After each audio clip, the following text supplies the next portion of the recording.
ሰላም ክብራና ክብራት እንዴት ናችሁ? ደህና ናችሁ ወይ? ይህ በጠለስ ሚዲያ ባሳይ ደርቤ የሚቀርበው የጥር 29 ቀን 2018 ዓ.ም የዘወትር ፕሮግራማችን ነው። በዛሬው ፕሮግራማችን ልዩ መረጃዎችን፣ ወቅታዊ ጉዳዮችን ወደ እናንተ የምናደርስ ይሆናል። ስለዚህ የጠለስ ሚዲያን ሰብስክራይብ በማድረግ እስከ ፕሮግራማችን ፍጻሜ ድረስ አብራችሁ ትቆዩ ዘንድ በአክብሮት ጋብዘን በቀጥታ ወደ ዕለቱ ፕሮግራም እናልፋለን።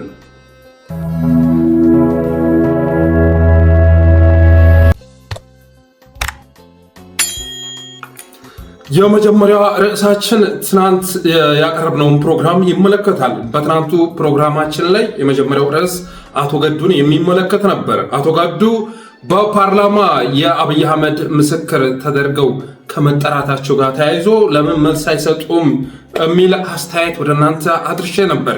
ይሁንና ቀረጻ ስናከናውን ኤዲት ሲደረግና ሶሻል ሚዲያም ባለማየታችን የተነሳ በኋላ ቪዲዮ አፕሎድ ከተደረገ በኋላ ኢቨን ቪዲዮ አፕሎድ ተደርጎ አስተያየታችሁን ስትሰጡ እኔ አልነበርኩም ነበረ፣ ላይቭ አልነበርኩም ነበረ። ኦሬዲ አስረክቤ ወጥቼ ነበር። ትንሽ እስቲ ወክላር ግግሬን ላፍታታ ብዬ ወጣ ብዬ ነበር። ተመልሼ ስከፍት እናንተ ማስተያየት ሰጥታችኋል። አቶ ገዱም ተገቢ የሆነ መልስ ሰጥተዋል። ከዛ ጋር ተያይዞ ታዲያ አንዳንድ ወገኖች በቅንነት ኧረ አቶ ገዱ አስተያየት ሰጥተዋል እንደዚህ ብታደርግ ብላችሁ ምክር የሰጣችሁ እንዳላችሁ ሁሉ አንዳንዱ ደግሞ ስተጠብቆ ለማጥቃት ሲንደፋደፍ የነበረ ቁጥሩ ቀላል አልነበረም።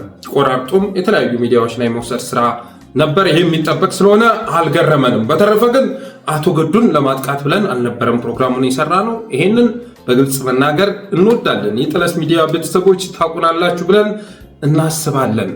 በጣም ለትግሉ እንቅፋት ናቸው ብለን ካላሰብን በስተቀር ያውም እንደዚህ አይነት አስተያየት ትችት መስጠታችን ራሱ በግል ህይወታችን ላይ በርካታ ተጽዕኖ እየፈጠረ ባለበት ሁኔታ መጋፈጥ ያለብንን ስንጋፈጥ ነበር። መዋደስ ያለብንን ደግሞ በመዋደስ ነው የምንታወቀው። አቶ ገዱ ላይ ዘመቻ ሲከፈት ከምንከላከልላቸው ሰዎች መካከልም አንዱ እኔ ነበርኩ፣ አንዱ ጠለስ ሚዲያ ነበረ።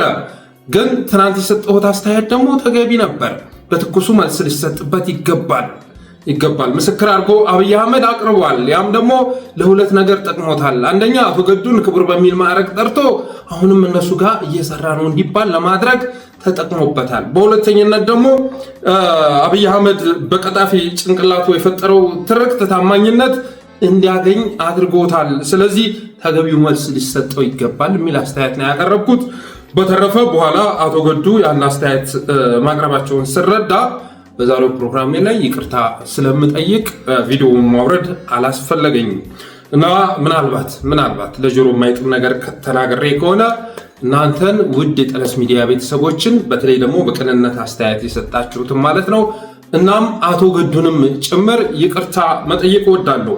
በተረፈ ግን አቶ ገዱ ትናንት በሰጡት መልስ ላይ ተገቢውን አጸፋ ሰንዝረዋል ብዬ አምናለሁ። ቀጣፊ ነህ ብለውታል።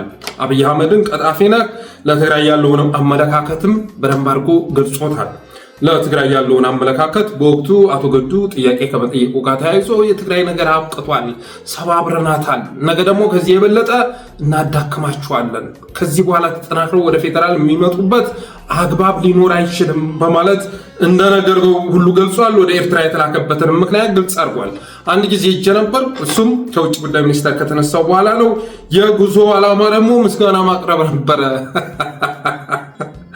በተገላቢጦሹ ማለት ነው። አብይ አህመድ ከተናገረው በተገላቢጦሽ በጦርነቱ ላይ ትግራይ ገብታችሁ ላደረጋችሁን ነገር እናመሰግናለን የሚል ምስጋና ነበር አብይ አህመድ የላከው። ከዛ ውጭ ደግሞ በዓለም አቀፍ ደረጃ ዘመቻዎች እየተከፈቱብን ስለሆነ በጋራ መከላከል አለብን፣ ራሳችንን መጠበቅ አለብን የሚል ሜሴጅ ወስተው ማድረሳቸውን ገልጸዋል። ከአቶ ገዱ ግን ብዙ ነገር ይጠበቃል። የውጭ ጉዳይ ሚኒስተር ነበር። ትግል ላይ ነው ያለነው። ትግል ላይ ነን አይደል ያለነው።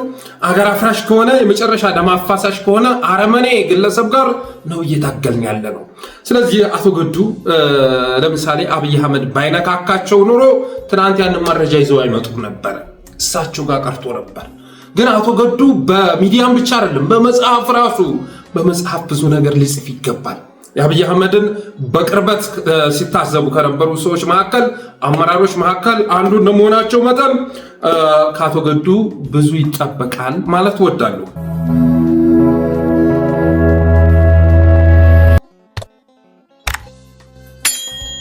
ቀጣዩ ርዕሳችን ዶክተር ደሳለኝ ጫኔን ይመለከታል። ዶክተር ደሳለኝ ጫኔ በሰባተኛው ዙር ሀገራዊ ምርጫ ላይ እንደማይሳተፍ ዛሬ ገልጿል።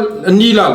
ለተከበራችሁ የባህር ዳር ከተማ ነዋሪዎች፣ ለመላው አማራ ህዝብና ለኢትዮጵያውያን ወገኖቼ በሙሉ ባለፉት ዓመታት በህዝብ ተወካዮች ምክር ቤት ውስጥ በኩሩ የባህር ዳር ከተማ ህዝብ ተመርጬ እናንተን ወክዬ ለህዝባችን ሀቀኛ ድምፅ በመሆን ለማገልገል በመቻሌ ታላቅ ክብርና ኩራት ይሰማኛል። በዚህ ጊዜ ላሳያችሁኝ ያልተቆጠበ ድጋፍ፣ ፍቅር፣ አክብሮትና ጽኑ እምነት ከልብ የመነጨ ምስጋናዬን አቀርባለሁ። በአሁኑ ወቅት ለሰባተኛ ዙር ሀገር አቀፍ ምርጫ የእጩ ተወዳዳሪዎች ምዝገባ እየተከናወነ ከመሆኑ ጋር ተያይዞ በመራጮቼ ደጋፊዎቼና በሚዲያዎች ዘንድ በእጩነት መመዝገብ አለመመዝገቤን በተደጋጋሚ ስጠይቅ ቆይቻለሁ። አንዳንድ ፓርቲዎችም ባህር ዳርም ሆነ አዲስ አበባ በፈለኩት ቦታ በእጩነት እንዲቀርብ እድሉን ሰጥተው ነበር። በግልም የመወዳደር አማራጭ በጥልቀት አስቤበታለሁ። ሆኖም ግን በመጪው ሰባተኛ ዙር ምርጫ ራሴን በእጩነት ላለማቅረብ መወሰኔን ለህዝብ ይፋ ማድረግ እፈልጋለሁ። ለዚህ ውሳኔ ያበቃኝ ዋነኛ ምክንያት በአሁኑ ወቅት በሀገራችን ካለው ተጨባጭ ነባራዊ ሁኔታ ጋር የተያያዘ ነው። ነፃ፣ ሰላማዊና ፍትሐዊ ምርጫ ለማካሄድ የማስችል ምቹ መደላድል አለመኖሩና በፓርላማ ውስጥ ተጨማሪ 5 ዓመታትን በመቆየቴ ለህዝቤ የማበረክተው የረባ ጥቅም የሌለው መሆኑን ተረድቻለሁ። ስለዚህ የስድስተኛ ዙር ፓርላማ እስኪጠናቀቅ ድረስ ባሉት ጥቂት ወራት የኢትዮጵያ ህዝብ እንደራሴነት ስራዬን ቀጥዬ ሰኔ መጨረሻ ላይ የዚህን ዙር የአገልግሎት ዘመኔን የማጠናቀቅ ሲሆን ወደፊት ሀገሬንና ህዝቤን እንዴት ለማገልገል እንደምፈልግ የማሳውቅ ይሆናል። እስካሁኗ ሰዓት ድረስ በጽናት አብራችሁ ለቆማችሁ ቤተሰቦቼ፣ ጓደኞቼ፣ ውድ ባህር ዳር ከተማ ነዋሪዎች፣ ለአማራ ህዝብና ለመላው ኢትዮጵያውያን ወገኖቼ ምስጋናዬ የላቀ ነው። እግዚአብሔር ባርካችሁ፣ ህዝባችንና ሀገራችንን ይጠብቅልን። ደሳለኝ ጫኔ ዳኘው የህዝብ ተወካዮች ምክር ቤት አባል ይላል ዶክተር ደሳለኝ ጫኔ ዛሬ ያወጣው መረጃ።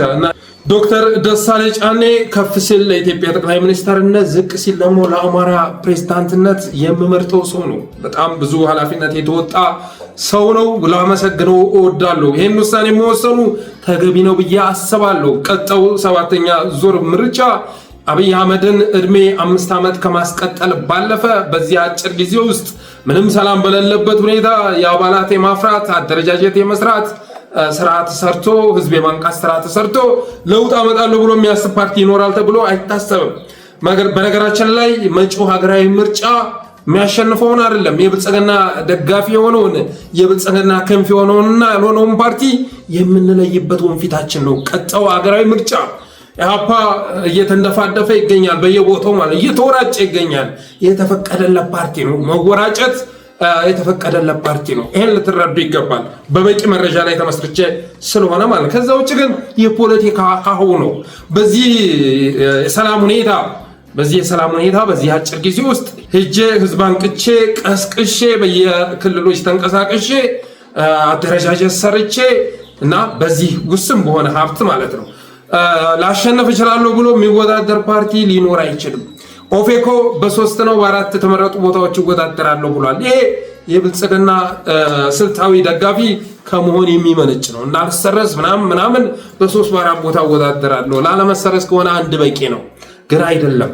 የጋራ የሆነ ኮመን ኢንተረስት አለው። ኦህዴድ ጋር ኮመን ኢንተረስት አለ። የጋራ የሆነ ጥቅም ስላለ ያንን ለማስጠበቅ መሆኑ ይታወቃል። ስለዚህ ዶክተር ደሳለኝ ጫኔ አጃቢ ሆኖ ከመንቀሳቀስ ባለፈ ፋይዳ የሌለው በመሆኑ የተነሳ ይሄን በማድረጉ ላመሰግኖ እወዳለሁ። በነገራችን ላይ እንደ ዶክተር ደሳለኝ ጫኔ የማከብረው ሰው የለም። ከመጀመሪያ ከአብን ፕሬዝዳንትነት አንስቶ በምክር ቤት አባልነት እያደረገ ያለውን አበርክቶ ሳስብ ዶክተር ደሳለኝ ጫኔን በእጅጉ አከብረዋለሁ። መጨረሻ ላይ እነ በለጠ ሞላ፣ እነ ጋሻው መርሻ፣ ጣይር የመሳሰሉ ለጎዳቸው የተገዙ ባንዳዎች አብንን አሳልፈው ቢሸጡትም እሱ ግን የተሰጠውን ስልጣን እስከተሰጠው ጊዜ ድረስ አማራ ብሔርተኝነት እንዲያድግ አድርጎ ፓርቲውን አጠናክሮ ማስረከቡ የሚዘነጋ አይደለም። ኢትዮጵያ ደግሞ ያጣችው አማራ ደግሞ ያጣው እንደዚህ አይነት ጀግና ነው። ኢትዮጵያ ያጣችው ስልጣን ተቀብሎ ክፉና ደግ የሚሰራ መሪ አይደለም ያጣችው። ኢትዮጵያ ያጣችው የተቀበለውን ስልጣን በአግባቡ መርቶ የሚያስረክብ ነው ያጣችው። እንደ ኃይለማርያም ደሳለኝ እንኳን መጨረሻ ላይ ጫና ሲበዛበት ነው። እንደ ኃይለማርያም ደሳለኝ ግን ስልጣን ለመልቀቅ ወኔ ያለው ሰው ነው ያጣችው። እንደ ዶክተር ደሳለኝ ጫኔ የተሰጠውን ስልጣን ለማስረከብ ኮሚትመንት ያለው ቁርጠኝነት ያለው ሰው ነው ያጣችው። በተረፈ ዶክተር ደሳለኝ ጫኔ በትናንቱ ፓርላማ ላይ የዳንኤል ክብረት ሹመት ከመቅረቡ ጋር ተያይዞ ዳንኤል ክብረትን ልክ ልኩን በሚገባው ቋንቋ ገልጾታል። ልክ ልኩን ነግሮታል። በሙዳሴ እና በሙገሳ ሲንበሻበሽ የሚውለው ዳንኤል ክብረት የጠቅላይ ሚኒስትሩ አማካሪ ከመሆኑ ጋር ተያይዞ የቅርብ ሰው ከመሆኑ ጋር ተያይዞ በአቅራቢያው ያሉ ሰዎች በሙሉ የሚወድሱት የሚሰግዱለት የሚንበረከኩለት ዳንኤል ክብረት ትናንትና ፓርላማ ውስጥ ቁጭ ብሎ ማንነቱን የወደቀ የተንኮታኮተ ማንነቱ በዶክተር ደሳለኝ ጫኔ ቃላትና አንደበት ሲገለጽ ለማዳመጥ ተገዷል። ዶክተር ደሳለኝ ጫኔ ትናንትና ዳንኤል ክብረትን በጣም በሚገርም ቋንቋ ገልጾታል። በጣም በሚገርም ማለት ነው። እስካሁን ድረስ ዳንኤል ክብረት ሙገሳ ነበር የሚሰበስበው ሶሻል ሚዲያ ላይ ገብቶ መቼም ኮሜንት ስለማያነብ ማለት ነው። በጣም ከሚሰገድላቸው የብልጽግና አመራሮች መካከል ዳንኤል ክብረት አንዱ ነው። አብይ አህመድ ጋር ያለው ቀረቤታ ስለሚታወቅ አብይ ምን ያህል እንደሚያቀርበው ስለሚታወቅ በጣም ክብር ከሚሰጣቸው ሰዎች መካከል አንዱ ዳንኤል ክብረት ነበረ። ትናንትና ግን ቁጭ ብሎ በደሳለኝ ጫኔ አንደበት ማንነቱ ሲተረክ ማዳመጥ ቻለ ዳንኤል ክብረት። ወደፊት መቼም አድብቶ በቀል እንደሚሰነዝር ለመገመት ነቢይ መሆን አይጠይቅም። ዶክተር ደሳለኝ ጫኔ ምን አለ? ዶክተር ደሳለኝ ጫኔ ከዚህ በፊት ጠቅላይ ሚኒስትሩን በተለያዩ መድረኮች ላይ ሲሞግተው እና ጠቅላዩ የሚነዛውን ውሸት በመረጃና በማስረጃ እያጋለጠ ሲግተው የነበረው ዶክተር ደሳለኝ ጫኔ ትናንት ደግሞ ዳንኤል ክብረትን ከትምህርት ማስረጃው አንስቶ እስከ ማንነቱ ድረስ ነግሮታል። ለምሳሌ ያህል እጩ ተደርገው የቀረቡ ሰዎች የትምህርት ማስረጃቸው በደንብ በዚህ ዓመተ ምህረት ዩኒቨርሲቲ ገብተው የመጀመሪያ ዲግሪያቸውን፣ ሁለተኛ ዲግሪያቸውን፣ ሶስተኛ ዲግሪያቸውን መቼ ገብተው መቼ ተማሩት የሚለው ነገር አልቀረበም። የዳንኤል ክብረትም የትምህርት ማስረጃ ሲቀርብ ከአዲስ አበባ ዩኒቨርሲቲ በአርት ኤንድ ሊትሬቸር ተመረቀ ከማለት ውጭ መቼ ዓመተ ምህረት ገብቶ መቼ ተመረቀ የሚለው ነገር አልተገለጸም። እና ይሄ የሚያሳየው ደግሞ አገዛዙ በሚያቀርባቸው እጩዎች የትምህርት ዝግጅት ላይ ኮንፊደንስ እንደሌለው በራስ መተማመን እንደሌለው የሚያሳይ ነው አለ ዶክተር ደሳለኝ ጫኔ። እርግጥ ነው የዳንኤል ክብረት የትምህርት ማስረጃ ከአዲስ አበባ ዩኒቨርሲቲ መመረቁ ሲገልጽ መቼ እንደተመረቀ ያልተገለጸው በቅርቡ ከለውጡ በኋላ ዲግሪውን የተማረ ሰው በመሆኑ የተነሳ ነው። ከለውጡ በኋላ ከስልጣን ሽግግሩ በኋላ ዲግሪውን የተማረ ሰው በመሆኑ የተነሳ እንዴት ይህን ያህል ዘመን በዲፕሎማ ይቆያል ተብሎ እንዳይባል መሆኑ ጥርጥር የለውም። ሌላው ዶክተር ደሳለኝ ጫኔ ያነሳው ነገር ዳንኤል ክብረት ጦርነት ለኳሽ በየቦታው ጦርነት ለኳሽ ደም አፋሳሽ በሆኑ ተግባራት ውስጥ የተሰፈቀ በመሆኑ የተነሳ ይህም ባህሪው በስቴት ዲፓርትመንት ሳይቀር የታወቀ በመሆኑ የተነሳ ይሄ ሰውዬ አሁን ለቀረበበት እጩ ሆኖ ለቀረበበት ቦታ የሚገባ አይደለም በማለት ተናግሯል። ብፁዕ ቅዱስ አቡነ ማትያስ ላይ የሰነዘረውን ትችት ዘለፋም ጭምር በማንሳት በአንድ ወቅት የኢትዮጵያ ኦርቶዶክስ ተዋሕዶ ቤተክርስቲያን ፓትርያርክ የሆኑትን ብፁዕ ቅዱስ አቡነ ማትያስን እንደዚህ ብሎ ተናግሮ ነበረ። ስለዚህ የኦርቶዶክስ አባትን በዛ ልክ የዘለፈ ሰው ደግሞ ይህም ቦታ ሊይዝ አይገባም በማለት ዶክተር ደሳለኝ ጫኔ ትናንትና ተናግሯል። እስኪ ሰምተነው እንመለስ ቀንጨብ አድርገን። የተሿሚዎች ፕሮፋይል ሲቀር ዲቴል አይደለም። ለምሳሌ የተላከልንን ዘግይቶ ቢሆን የተላከልንን ፕሮፋይል እያየሁት ነበር። አንዳንዶቹ ትምህርታቸውን መቼ እንኳን እንዳጠናቀቁ አይገልጽም። ዳንኤል ክብረት ተብሎ ከአዲስ አበባ ዩኒቨርሲቲ የመጀመሪያ ዲግሪ በቋንቋና ስነ ጽሑፍ ይላል። መቼ እንዳገኙት የሚገልጽ ነገር የለም። 4 ወይ 5 ተሿሚዎች አሁን ከቀረቡት ውስጥ ከነ ዶክተር ጌታቸው ውጭ በዚህ ዓመተ ምህረት ከዚህ ዲግሪ ያገኙ ተብሎ ማይገለጽበት ለምንድን ነው? መንግስት በሚያቀርባቸው ሰዎች የትምህርት ማስረጃ መተማመን የለውም ወይ? ዳንኤል ክብረት በተከበሩ ዳንኤል ክብረት ሹመት ላይ ግን ተቃውሞ ማሰማት ፈልጋለሁ። አንደኛ የተከበሩ አቶ ዳንኤል ክብረት የሃይማኖት መምህር ሆነው ረጅም ጊዜ የሚናቃቸው ናቸው። ቅርብ ጊዜ የመንግስት ተሿሚ ከሆኑ በኋላ ግን እያደረጉት ያለው እንቅስቃሴ ላሉበት የጠቅላይ ሚኒስትሩ የማህበራዊ ጉዳይ አማካሪነት ማይመጥን በዋነኝነት የጦርነት ፕሮፓጋንዳ አሳላጭና አቀጣጣይ ሆነው አግኝቻቸዋለሁ ብዬ አስባለሁ። በዚህ በጣም አዝናለሁ። ይህ ጉዳይ ባይዘወይ የኔ ጀጅመንት ብቻ ሳይሆን የአሜሪካ ስቴት ዲፓርትመንትም አደገኛና አሳሳቢ ፕሮፓጋንዳ የሚቀሰቅሱ ብሎ ከዚህ አይነት ድርጊታቸው እንዲታቀቡ ብሎ መግለጫ ያወጣባቸው ናቸው። እንደሰማችሁት ነው እንግዲህ ዶክተር ደሳለኝ ጫኔ ዳንኤል ክብረትን በሚገባው ቋንቋ በግልጽ ቋንቋ ማንነቱን ነግሮታል። በፊት ዳንኤል ክብረት በሚጽፋቸው መጽሐፍቶች በሚያቀርባቸው ስብከቶች ብዙዎችን የሚያስተምር ነበረ። የማህበራዊ ጉዳይ አማካሪ ተብሎ ከተሾመ በኋላ ግን የማህበረሰቡን መስተጋበር የሚበጣጥስና ደም የሚያፋስስ ሰው ሆኖ ተከስቷል። የጦርነት ነጋሪ ጎሳሚ ሆኖ ተከስቷል በማለት ይገልጸዋል። ዳንኤል ክብረት መቼም ትናንትና ተኝቶ ያድራል ብዬ አላስብም። በግልጽ ቋንቋ እና በአጭሩ ማለት ነው እስካሁን ድረስ ሲያንጸባርቀው የነበረው አቋም ይፋ ሆኗል፣ ይፋ ተደርጓል። ለምሳሌ ያህል የሰሜኑን ጦርነት ብናነሳ እንደ ዳንኤል ክብረት በዛ ልክ ጠልቆ የጦርነት አስተባባሪ የነበረ ሰው አለ ማለት አይቻልም። አብይ አህመድ ዘመቻውን የከፈተው የሆነ ዓላማ አንግቦ ነበረ። ዳንኤል ክብረት ግን ከዓላማው በላይ ተራምዶ ከህወሓትም በላይ ተራምዶ ትግራይ እንድትጠፋ ቅስቀሳ ሲያደርግ ነበረ። በተለያዩ ነገሮች ኮድ ታርጋ እየለጠፈ የዛሬው ቀን እንደዚህ ይባላል እያለ በተከታታይ በሚጽፋቸው ተረቶች ትግራይ ሙሉ ለሙሉ እንድትጠፋ ሲቀሰቅስ የነበረ ሰው ነው። ወያኔው አስተሳሰብ ወያኔ ብቻ አይደለም፣ አስተሳሰቡ ከትግራይ ጭንቅላት ውስጥ መጥፋት አለበት። እስከዛን ድረስ ሂደን ልናጠፋቸው ይገባል። አንድ ጅቡ መጣል፣ አንድ ጭራቅ መጣል በሚለው ተረት ፈንታ አንድ ወያኔ መጣል እያልን ልጆቻችንን ልናስተምር ይገባል እያለ ከፍተኛ የሆነ የጥላቻ ንግግር ሲያደርግ የነበረ ሰው ነው። በአማራም ክልል ጦርነት ሲታወጅ ጁንታ የሚለውን ፍረጃ ጃዊሳ በሚል ተክቶ እንደገና አማራው ይጠፋ ዘንድ ነጋሪት ሲጎስም የነበረ ሰው ነው። ኦሮሚያ ላይ ጠንቀቅ ብሎ ነው የሚራመደው። ተንኮለኛው ዳንኤል ክብረት ኦሮሚያ ላይ ሲሆን ጠንቀቅ ይላል። እንደ እውነቱ ከሆነ ግን በመላው ኢትዮጵያ ካሉ አማጽያን መካከል ምክንያታዊ ያልሆነ ትግል የሚካሄደው ኦሮሚያ ላይ ነው ማለት ይቻላል። ምክንያቱም ስልጣኑን የያዘው ማን እንደሆነ ይታወቃል። ያኛውም ፋይት እያደረገ ያለውም ወደ ስልጣን ቢመጣ ዓላማው ደግሞ ከዚህ የባሰ ነገር ማድረግ ነው። የተሻለ ነገር አልጠብቅም። ማስተሳሰባቸው ተመሳሳይ ነው። ከዛ ውጭ ግን በተለያዩ ቦታዎች እየተፈጠሩ ያለ አማጽያን አሳማኝ የሆነ የትግል ምክንያት አላቸው። ሀገር አልባ እየተደረጉ ነው። ሰላም አልባ እየተደረጉ ነው። የትናንት ህይወታቸውን እያጡ ነው። የትናንት ስራቸውን እያጡ ነው። ሰላማቸውን፣ ሁሉ ነገራቸውን፣ የዕለት ጉርሳቸውን ሁሉ እንዲያጡ እየተደረገ ነው። ያም ሆኖ ግን ዳንኤል ክብረት ኦሮሚያ ላይ ያለውን ገፋ አድርጎ ያሄድበት። ምክንያቱም ውስጣዊ ዘመቻ እንደሚያስከፍትበት ያውቃል። ኦነግ የሚባለው የኦህድድ የመጨረሻ የእድገት ደረጃ መሆኑን ይገነዘባል። ኦህድድ ውስጥ ኦነግ መኖሩን ስለሚገነዘብ ሸኔ ላይ ዛትማች ፍረጃ ሲለጥፍና ጦርነት ነጋሪ ሲጎስም አታውም። በሌላ መልኩ ግን አማራና ትግራይ ላይ ያደረገው ነገር ደግሞ የሚረሳ አይደለም። ኦርቶዶክስ ላይ ያደረገው ነገር የሚረሳ አይደለም።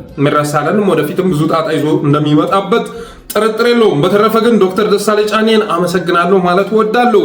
ምናልባትም ለወደፊቷ ኢትዮጵያ ጠቅላይ ሚኒስትር ይሆናሉ ብዬ ከማስባቸው ሰዎች አንዱ ዶክተር ደሳለኝ ጫኔ ነው። በጣም ራሱን እያበቃ ያለ በንጽህና እየተንቀሳቀሰ ያለ ወንድማችን እንደመሆኑ መጠን የወደፊት የኢትዮጵያ ጠቅላይ ሚኒስትር ብዬ የማስበው ነው። በአብን ድርጅት ውስጥም ትናንት ማንነቱን ማሳየት ችሏል። የስልጣን ጥም እንደሌለበት ማሳየት ችሏል። የኢትዮጵያን ጉዳይ አማራዎች ብቻ ሊወስኑት የሚችሉት አይደለም። ምናልባት ሌሎች ላይቀበሉ ቢችል እንኳ ዶክተር ደሳለኝ ጫኔ የአማራ ፕሬዝዳንት ብዬ የምመርጠው ሰው መሆኑን መግለጽ እወዳለሁ። በተረፈ ትናንትም በህዝባችን ላይ እልቂት ሲቀሰቅስ የነበረውን አማካሪ ተብዬ በሚገባው ቋንቋ ስለገለጸው በግሌ ላመሰግነው እወዳለሁ።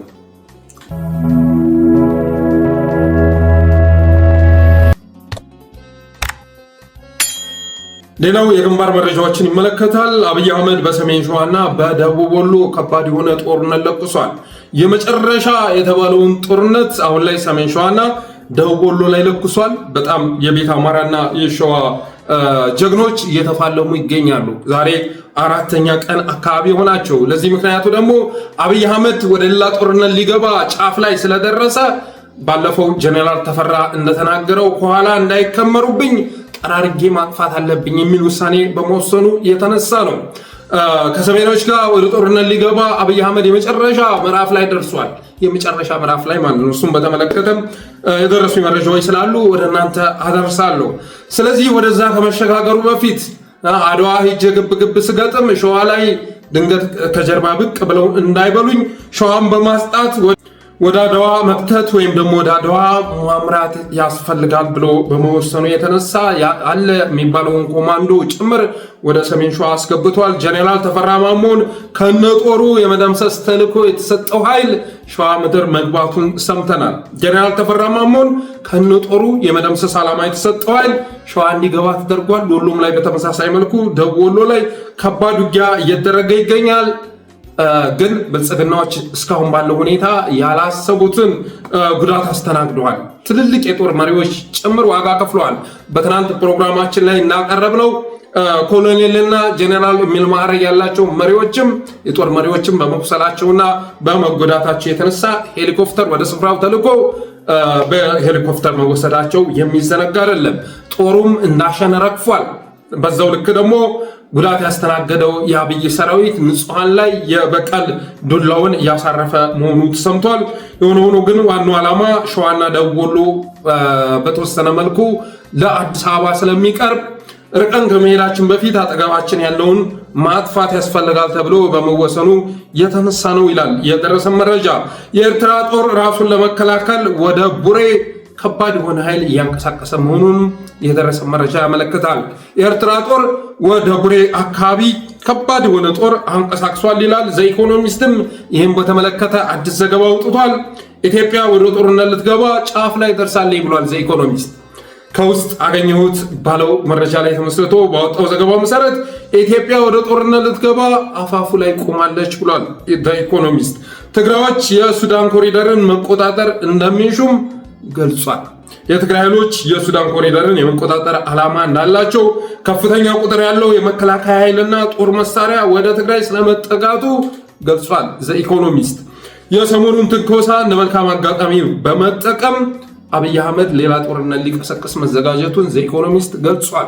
ሰሞኑን እንግዲህ አነስ ያለች ውጊያ ተካሄዳ ነበር። ያንን ውጊያ የከፈተው ብልጽግና ነው። ከዚህ በፊት እንደተናገርኩት ብልጽግና ነው። በፕሪቶሪያው ስምምነት ዙሪያ በአፈጻጸሙ ዙሪያ መምከር አለብን ብሎ የጠራቸውን የክፍለ ጦር አመራሮች ጠባቂዎቻቸውን ገሎ እነሱ ማረኩ ብሎ ዜና ሰራ። ዜናውን ሲሰራ ግን ምን ብሎ ነው ዜና የሰራው? የትግራይ ኃይሎች በጸለምት በኩል መጥተው ዘመቻ በከፈቱ ቅጽበት ይዘው የመጡትን ኃይል ደምስሼ ማረኳቸው ብሎ ነው ዜናውን የሰራው። እውነቱ ግን እንደዛ አይደለም። በፕሪቶሪያው ስምምነት አፈጻጸም ዙሪያ እንናገር ብሎ ከጠራቸው በኋላ ያንን አድርጓል። ከዛ በኋላ የክፍለ ጦር መሪዎች መወሰዳቸውን ሲሰማ የትግራይ ኃይል ደግሞ መጥቶ ጦርነት መክፈቱም የሚዘነጋ አይደለም። ያንን አጋጣሚ በመጠቀም ግን አብይ አህመድ ወደ ሌላ ጦርነት ሊገባ ትግራይ ድንበር ላይ ከፍተኛ ቁጥር ያለው የመከላከያ ኃይልና ጦር መሳሪያ ማስጠጋቱ ተሰምቷል። የትግራይ ኃይሎችም ጦራቸውን እያንቀሳቀሱ ነው። ባለፈው እንዳልኳችሁ ታስቦ የተከፈተ ዘመቻ አልነበረም። አሁን ግን ሰፊ ዘመቻ እየመጣ ነው። ሰሜኖች በጋራ ህልውናቸውን የሚያጠፋ ኃይል መምጣቱን ተረድተው ጌታዬ ሁሉም እየተንቀሳቀሰ ነው። የኤርትራም ኃይል ወደ ቡሬ እያስጠጋ ነው። ትግራዮችም ሰፊ ኃይል እያስጠጉ መሆናቸው ተሰምቷል። ምክንያቱም ወደ አካባቢው የተጠጋ ከባድ መሳሪያና የመከላከያ ኃይል ቁጥሩ የትየለሌ መሆኑን መረጃው አላቸው። ትግራዮች እንዳልኳቸው የሱዳን ኮሪደርን መቆጣጠር እንደሚሹ ዘኢኮኖሚስት ገልጿል። የኢትዮጵያ መከላከያ ሰራዊት በሙሉ አቅሙ እየተንቀሳቀሰ እንደሚገኝም ይፋ አድርጓል። የአሜሪካ ኤምባሲም ትናንት መግለጫ አውጥቷል። ኤርቪን ማሲንጋ ያ መግለጫ የወጣው ዝም ብሎ አይደለም፣ መጪውን ጊዜ ከመረዳት ነው። ለሁሉም የሚያዋጣው ቁጭ ብሎ መነጋገር ነው። እንደገና ጦር መስበቅ አዋጪ አይደለም፣ በኃይል የሚፈታ ችግር የለም በማለት የአሜሪካ ኤምባሲ መግለጫ አውጥቷል። አምባሳደር ኤርቪን ማሲንጋ በትናንቱ መግለጫ ገልጿል። እና አጠቃላይ ዘኢኮኖሚስትም በኢትዮጵያ የአሜሪካ ኤምባሲም ያወጣውን መግለጫ ስንመለከት በቅርቡ የሚለኮስ አዲስ ጦርነት አለ። ለዛ ጦርነት ደግሞ ወደ አድዋ ሳወመራ ሸዋ ላይ ያለው ኃይል ከጀርባ መጥቶ እንዳይከመርብኝ ጄኔራል ተፈራ እንደተናገረው ማለት ነው እኛን ተራምዶ ሄዶ ከዚህ በኋላ ሰሜኑን እንዲያጠፋ አንፈቅድም በማለቱ የተነሳ አብይ አህመድ ሸዋ ላይ ያለውን ኃይል ከቻልኩ ሙሉ ለሙሉ አጥፍቼ ካልቻልኩ ደግሞ አዳክሜ ወደዛ መሄድ አለብኝ በማለት ሰፊ ዘመቻ ከፍቷል። አሁን ነው እና አፋብን የመንቀሳቀሻ ጊዜው አሁን ነው። ሸዋ ላይ ወሎ ላይ ያለው ኃይል ከተመታ በኋላ ሌላው አካባቢ ላይ ብትንፈራገጥ ትርጉም የለውም ጌታዬ። እና አፋብን ወደ አንድ መምጣት አስፈላጊነቱ ለዚህ ነው። ጎጃም ላይ ባለ በሌለ ኃይሉ ጥቃት ለመክፈት ሲንቀሳቀስ ጎንደር፣ ሸዋ፣ ወሎ ላይ ኃይል የመበተን ስራ ትሰራለህ። ኃይል የማዛባት ስራ ትሰራለህ። እሱ የሆነ ኃይል ላይ ትኩረት ሲያደርግ አንተ የሆነ ኃይል ላይ ትኩረት ታደርጋለህ። ግን ትእዛዙ የሚመጣው ደግሞ ከአንድ መምሪያ ይሆናል እና አሁን ላይ ሸዋና ወሎ ላይ የታሰበውን ተረድታችሁ እንደ አፋብን ውሳኔ መወሰን ያስፈልጋል።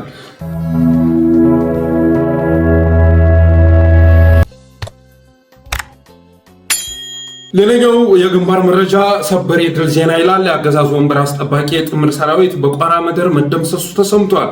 የመይሳው ካሳ ሁለተኛ ኮር አራተኛ ቀኑን ያስቆጠረ እልህ አስጨራሽ አውደ ውጊያዎችን በቀጠናው እየተፋለመ ከፍተኛ ድል እያስመዘገበ ይገኛል ይላል።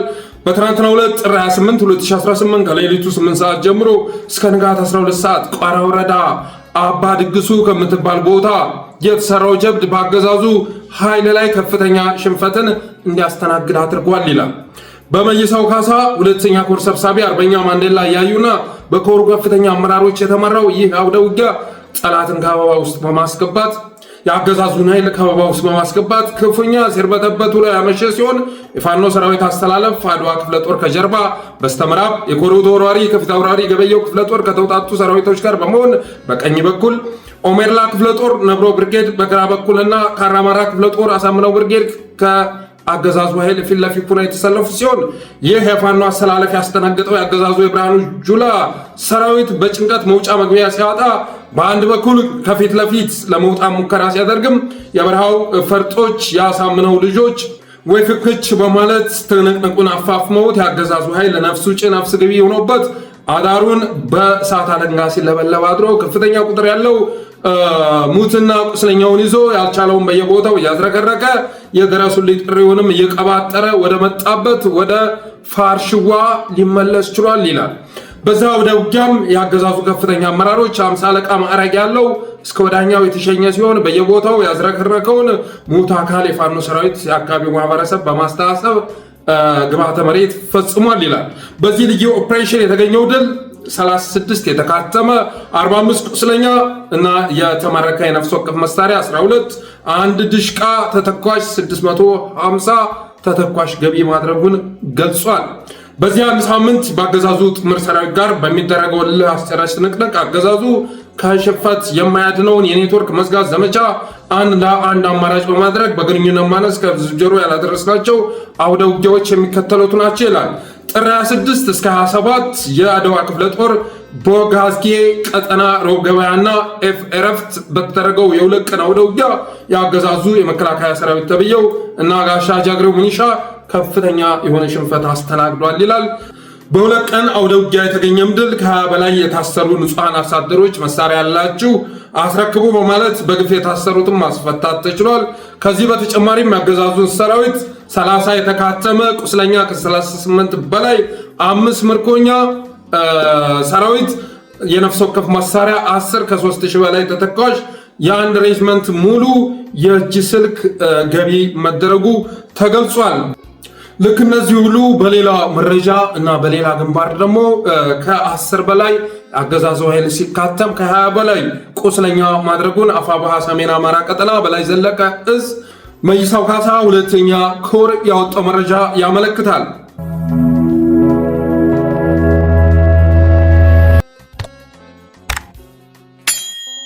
ሌላው ሸዋ ደራ ላይ የተፈጸመን ግፍ ይመለከታል። ኢትዮ 251 እንዳወጣው መረጃ ነው። ጥር 26 ቀን በደራ ወረዳ ካሮ ኦሮጌ በተባለ ስፍራ በኦነግ ሸኔ ታጣቂዎች የጭካኔ ጥግ የታየበት ግፍ ተፈጽሟል። ታጣቂዎቹ ንጹሃንን ያፈሱ ወደ ገታ ስፍራ ሲነዱ አንዲት የ6 ወር ጨቅላ ሕፃን የታቀፈች ውብዬ ተፈራ የተባለች እናትን ለይተው አቁመዋታል። ታጣቂዎችም ጨቅላውን ሕፃን ከእናቱ እቅፍ ቀምተው ማንም በሌለበት ምድረ በዳ ጣሉት ይላል። ልጇን ጥሎ መሄድ ያላስቻላትና ግን በእናት አንጀቷ እየተንሰፈሰፈች ልጄን እያለች እየጮች ተማጸነች።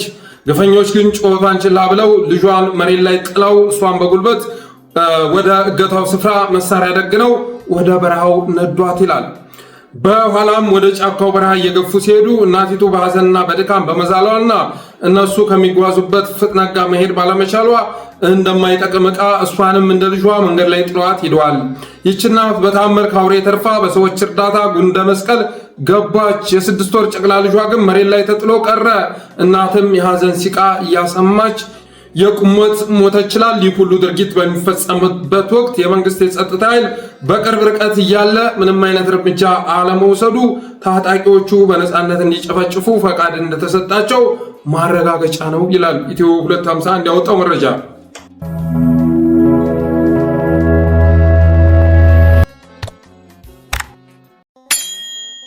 ሌላው አንድ ወሳኝ የሆነ ሰነድ ተልኮልኛል። ሰነዱን ራሱን አስችዬ የምመጣበት ይሆናል። ለዛሬ ግን ቀንጨብ አድርጌ ወደ እናንተ ማደርሰው ርዕስ ይኖራል። የተላከው ሰነድ ከፍየሏ ሞት በላይ የሆነ ለቅሶ በሚል ርዕስ ነው። አፋብን በመመስረቱ የተነሳ እያለቀሱ ያሉ ኃይሎች እነማን ናቸው? የለቅሷቸውስ ምክንያት ምንድን ነው? የአማራን ትግል እየፈተኑ ያሉ ኃይሎች እነማን ናቸው? በአማራ ስም እየተንቀሳቀሱ የአማራን ትግል እየፈተኑ ያሉ ኃይሎች እነማን ናቸው? ምክንያታቸው ምንድን ነው? በሚለው ጉዳይ ላይ ዝርዝር የሆነ መረጃ ተልኮልኛል። ስለዚህ እሱን አስችዬ የምመጣበት ይሆናል። ለዛሬ ግን ቀንጨብ አድርጌ ወደ እናንተ ሳደርስ የአፋብን ምስረታ ማንን አስከፋ? የአፋብን ምስረታ አፋብን መመስረቱ ከተሰማ ጊዜ አንስቶ ማንን አስከፋ በሚለው ጉዳይ ላይ የአፋብን ምስረታ ግን ማንን አስከፋ? ሚዲያ ላይ በግልጽ እየተወራጩ ያሉት እነማን ናቸው? አንደኛ ጠማማው የአንድነት ኃይል ነው። እንግዲህ ቀና አለ፣ ለአማራ ትግል ቀና የሆነ አመለካከት ያላቸው የአንድነት ኃይሉ ልሳን ናቸው ተብለው የሚታሰቡ ሚዲያዎች አሉ። አብዛኞቹ እየደገፉ መሆናቸው ይታወቃል። አንዳንዱ ግን ጠማማው የአንድነት ኃይል ግን በዜግነት ፖለቲካ ውስጥ ማንነቱን ደብቆ የሚንቀሳቀሰው ግን አኩርፏል። የሃይማኖት ነጋዴው እንደዚሁ። በተለይ ደግሞ ይሄ ስልጤ ፖለቲካል ኤሊት የመሳሰለው አለ አይደለም፣ ፋኖ ተዋህዶ እያለ የሚፈርጀው ኃይል እሱም እየተወራጨ ይገኛል። የፖለቲካ ነጋዴውም በተመሳሳይ መልኩ ተከፍቷል። አማርኛ ተናጋሪው ጸረ አማራ ነኝ እያለ የሚያጭበረብር አማርኛ የሚናገር ግን ጸረ አማራ የሆነው ኃይልም እንደዚሁ መከፋቱን መደበቅ አቅቶት እየተቅበዘበዘ ይገኛል። የሀገው ሸንጎና የቅማንት ኮሚቴ የነሱ ሊሆኑ የነሱ ልሳን የሆኑ ሚዲያ ላይ ያሰማሯቸው ኃይሎችም እንደዚሁ በአማራ ስም እየተወራጩ ይገኛሉ። በተለይ ደግሞ በጎንደር ስም የሚንቀሳቀሰው የቅማንት ኮሚቴ በከፍተኛ ሁኔታ እየተወራጨ ይገኛል። ትናንትም በስሱ ዳስሼዋለሁ። ተሰባስቦ እየመጣ ይገኛል። ጎንደሬ እያለ ነው የሚፎክረው፣ ግን ከምንም በላይ የሚጠላው ደግሞ የጎንደር አማራን ነው። ከሁሉም በፊት ማጥፋት የሚፈልገው የጎንደር ፋኖን ነው። በላይ ዘለቀ እዝን ነው ማጥፋት የሚፈልገው ይህ ኃይል። ከዛ ደግሞ ወደ አማራ መምጣት ይፈልጋል እና ይህ ኃይል ከምንም በላይ የትግሉ ፈታኝ ሆኖ እየተንቀሳቀሰ ይገኛል። አሁንም ትናንት አይተው ተመርምረው የተጣሉ ኃይሎችን አቧራቸውን አራግፎ ወደ መሪነት ለማምጣት አሁንም እየተጋጋጠ ይገኛል። ትናንት ማንነታቸው ተረጋግጦ እነሱም መልቀቂያ አስገብተው በቃም ብለው ከሊቀመንበርነት ያነሰ ስልጣን አንፈልግም ብለው የተወገዱ ኃይሎችን እንደገና መሰንቆውን ይዞ እየገዘገዘ ነው ወደፊት ለማምጣት ጥረት እያደረገ ይገኛል እና ይሄ በጎንደር ስም የሚንቀሳቀሰው የቅማንት ኮሚቴ እንዳያለው መንበር የመሳሰሉት ያለው በጎንደር ስም ነው የሚንቀሳቀሰው፣ በጎንደር ነው የሚብለው። ከማንም በላይ ግን የሚያጥፋት የሚፈልገው ደግሞ ማንን ነው ካላችሁ ጎንደርን ነው። እና ይሄ በጎንደር ስም የሚንቀሳቀሰው የቅማንት ኮሚቴ ለምን በአማራ አንድነት ተከፋ፣ ለምንድን ነው ብልጽግናን የሚደግፈው የሚለውን ጥያቄ የተላከልኝ ሰነድ ይመልሳል። ለምንድን ነው ከሌላው በተለየ መልኩ የአማራን ትግል የሚጠየፈው? ለምንድን ነው ብልጽግናን የሚደግፈውስ በሚለው ጉዳይ ላይ ሁለት ምክንያቶችን ያስቀምጣል ይሄ ሰነድ። አንደኛው የተሻለ ስልጣን ይዣለሁ የሚል እምነት ስላለው ነው ይላል። የተሻለ ስልጣን ይዣለሁ፣ የግሌን የቤተሰቤን ጥቅም አረጋግጫለሁ የሚል እምነት ስላለው ነው።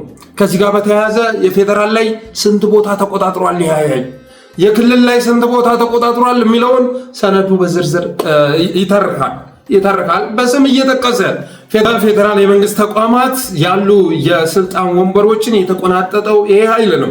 አገዛዙ በፌዴራል መንግስት ለአማራ ክልል ህዝብ ውክልና ሰጠው ያላቸው 13 የስልጣን ቦታዎች ናቸው።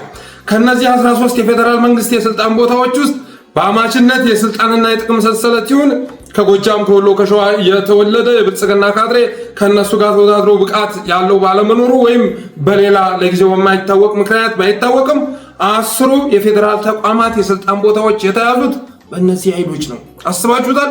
ፌዴራል ላይ ካሉ 13 ቦታዎች መካከል ለአማራ ተሰጥተዋል ተብለው ከሚታሰቡ 13 ቦታዎች መካከል 10ን የተቆጣጠረው ይሄ ኃይል ነው። በዝርዝር ተልኮልኛል። አማራ ክልል ውስጥ ካሉ የአመራርነት ቦታዎች መካከል አብዛኛውን የተቆጣጠረው ይሄ ኃይል ነው።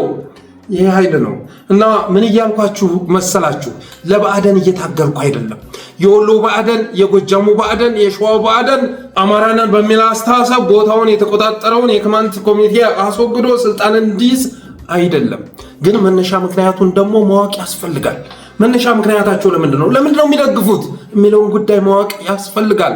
ቦታውን እንዳለ ፌደራል ላይ የተቆጣጠሩት እነሱ ናቸው። ክልል ላይ ስትመጡም አብዛኛውን ቦታ የያዙት እነሱ ናቸው።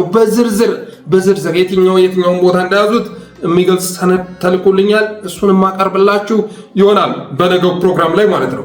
ሁለተኛው ምክንያት የተባለው ደግሞ ወልቃይትን በሚቆጣጠሩበት ሰዓት ላይ በርካታ ሀብት የዘረፉ መሆናቸው ነው። ስንት ግሬደር ዘረፉ፣ ስንት ዶዘር ዘረፉ፣ ስንት ተሽከርካሪ ዘረፉ። በጣም በርካታ። ያንንም ሲመራ የነበረው ኮሚቴ እነማን እንደሆኑ በስም ዝርዝር ጭምር መረጃ ተልኮልኛል።